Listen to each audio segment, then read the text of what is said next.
आज हम डिस्कस करेंगे एक्सरसाइज 2.4 का क्वेश्चन नंबर 4। क्वेश्चन नंबर 4 में हमें क्या करना है, factorize 12x square minus 7x plus 1। So यहां पर हमें क्वाड्रेटिक इक्वेशन दिया गया है। क्वाड्रेटिक इक्वेशन का मीनिंग क्या होता है? क्वाड्रेटिक इक्वेशन दैट मीन्स उस इक्वेशन की डिग्री क्या होगी, 2। डिग्री का मीनिंग क्या होता है? That is the highest power of the variable. So यहां पर वेरिएबल x है और उसकी हाईएस्ट पावर क्या है, दैट इज 2। इस इक्वेशन को हम कहेंगे क्वाड्रेटिक इक्वेशन और हमें इस क्वाड्रेटिक इक्वेशन को फैक्टराइज करना है। सो यहां पर मैं आपको बहुत ही सिंपल मेथड बताने वाला हूं कि आप कोई भी क्वाड्रेटिक इक्वेशन को इजीली फैक्टराइज कर सकते हो। सो हम सिंपली कुछ स्टेप्स फॉलो करेंगे। सो यहां पर आपको स्टेप नंबर 1 में क्या करना है, स्टेप नंबर 1 में आपको एक्स स्क्वायर का कोएफिशिएंट, यहां पर एक्स स्क्वायर का कोएफिशिएंट क्या है, दैट इज 12 एंड लास्ट का कांस्टेंट टर्म क्या है, that is 1। So x square का coefficient that is 12 and last का constant term that is 1। Constant term हम किसे कहेंगे, जिसके साथ कोई वेरिएबल ना हो उसको हम कहेंगे constant term. So x square का coefficient that is 12 and last का कांस्टेंट टर्म, उन दोनों को हम मल्टीप्लाई कर देंगे। So 12 multiply 1 is equal to 12। That is step number 1। So step number 1 में हमने क्या किया, एक्स स्क्वायर का कोएफिशिएंट एंड लास्ट का कांस्टेंट टर्म, उन दोनों को हमें मल्टीप्लाई कर देना है। So 12 multiply 1 that is 12। Step number 2 में हमें क्या करना है, स्टेप नंबर 2 हमें लास्ट वाली साइन देखनी है। यहां पर लास्ट वाली साइन क्या है, दैट इज प्लस। सो अगर यहां पर प्लस हो तो हम आगे की वैल्यू को डिक्रीज करेंगे और अगर माइनस साइन हो तो हम आगे की वैल्यू को इंक्रीज करेंगे। सो यहां पर लास्ट वाली साइन क्या है, दैट इज प्लस। सो अगर लास्ट वाली साइन प्लस है तो हम आगे की वैल्यू को डिक्रीज करेंगे। सो यहां पर स्टेप नंबर 2 में हमें क्या करना है कि लास्ट वाली साइन देखनी है, अगर प्लस है तो आगे की वैल्यू को हम डिक्रीज करेंगे और अगर माइनस है तो आगे की वैल्यू को हम इंक्रीज करेंगे। सो यहां पर प्लस था, दैट मींस हम आगे की वैल्यू को डिक्रीज करेंगे। सो 7 है, सो कहां से स्टार्ट करेंगे, 6 से 1 वैल्यू डिक्रीज करेंगे। सो 6 5 4 3 2।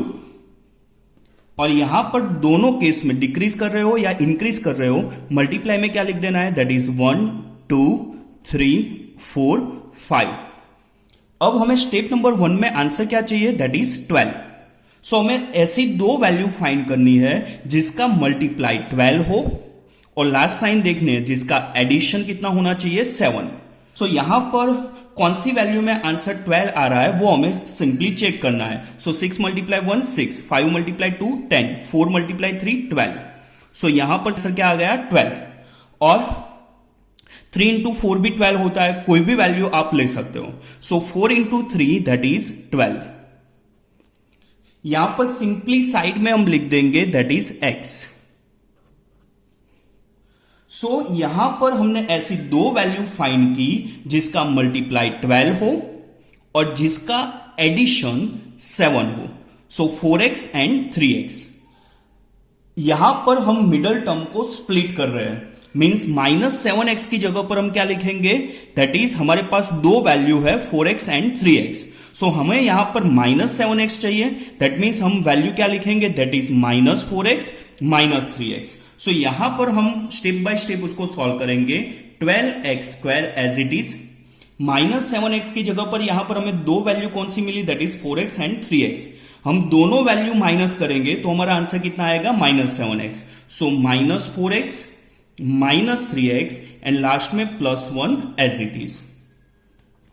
यहां पर हम कॉमन क्या निकालेंगे, that is 4x common.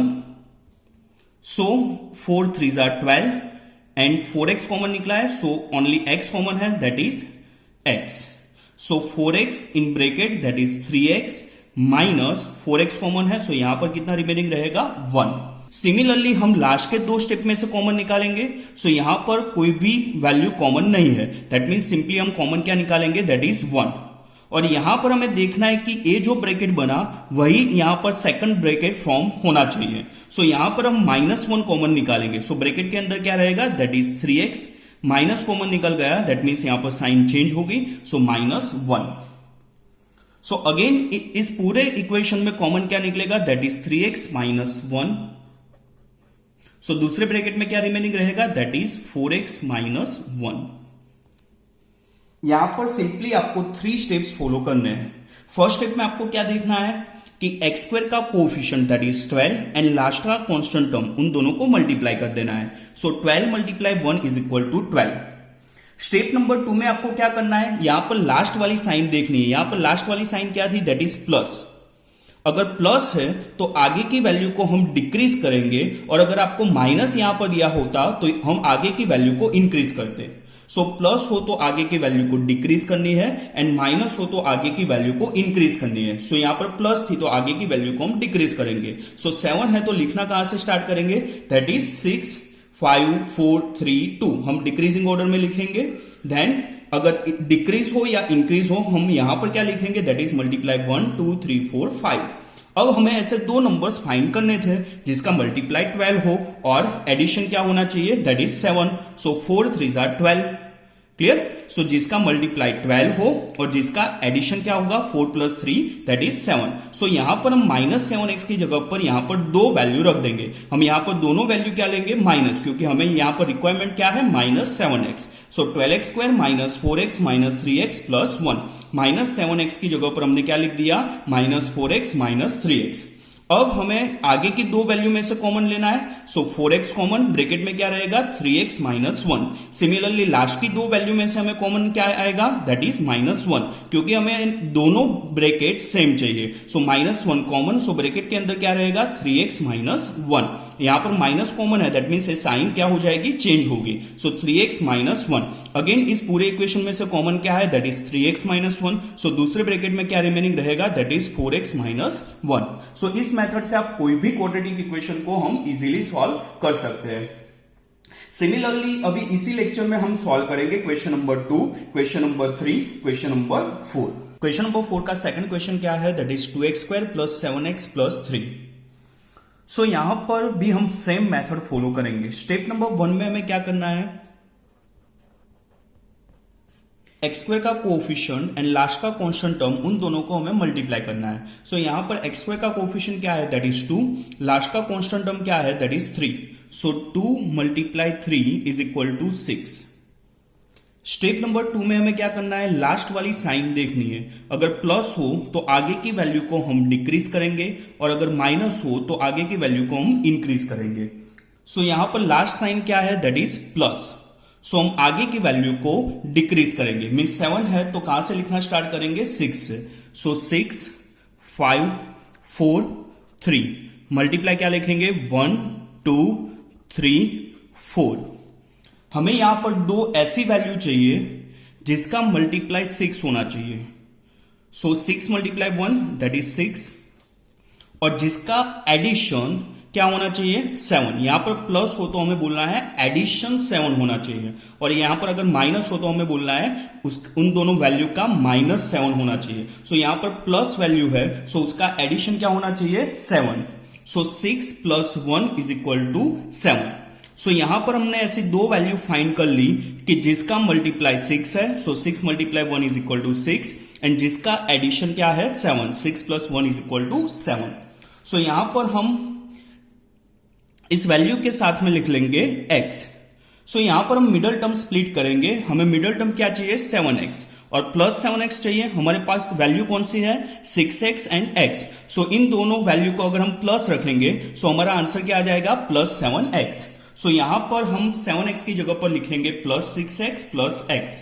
So second step is 2x square plus 6x plus x। यहां पर हमें जो वैल्यू मिली वो यहां पर रख देनी हो, और हमें प्लस 7x चाहिए, दैट मीन्स हम रखेंगे plus 6x plus x plus 3 as it is. So हमने यहां पर मिडल टर्म स्प्लिट किया, 7x की जगह पर लिखा प्लस 6x प्लस x। सो आगे की दो वैल्यू में से कॉमन आएगा 2x। सो 2x कॉमन, सो ब्रैकेट में रहेगा x, 2 3 सो 3, और x कॉमन निकल गया, सो ब्रैकेट में रहा x प्लस 3। यहां पर हमें दूसरा ब्रैकेट भी सेम चाहिए। सो यहां पर कोई भी वैल्यू कॉमन नहीं है तो हम प्लस 1 को कॉमन निकालेंगे। सो ब्रैकेट के अंदर क्या रहा, x प्लस 3। अगेन पूरे इक्वेशन में से कॉमन क्या निकलेगा, that is x plus 3। So x plus 3 common. So दूसरे ब्रैकेट में क्या रहेगा, that is 2x plus 1। So इस क्वाड्रेटिक इक्वेशन के फैक्टर कौन से हुए, that is x plus 3 2x plus 1। Next question, question number 3, 6x² plus 5x minus 6। सो यहां पर हमें इस क्वाड्रेटिक इक्वेशन को फैक्टराइज करना है। सो यहां पर फर्स्ट स्टेप में हमें क्या करना है, x² का कोफिशिएंट एंड लास्ट का कांस्टेंट टर्म उन दोनों को मल्टीप्लाई करना है। So 6 multiply 6 that is 36। So step number 1, x² का coefficient that is 6 and last का कांस्टेंट टर्म दैट इज 6, उन दोनों को मल्टीप्लाई करना है। सो हमें आंसर कितना मिला, 36। अब हमें ऐसी दो वैल्यू फाइंड करनी है जिसका मल्टीप्लाई 36 हो और हमें लास्ट वाली साइन देखनी है जिसका -5 हो। सो यहां पर हम ऐसी दो वैल्यू कैसे फाइंड करेंगे, दैट इज स्टेप नंबर 2।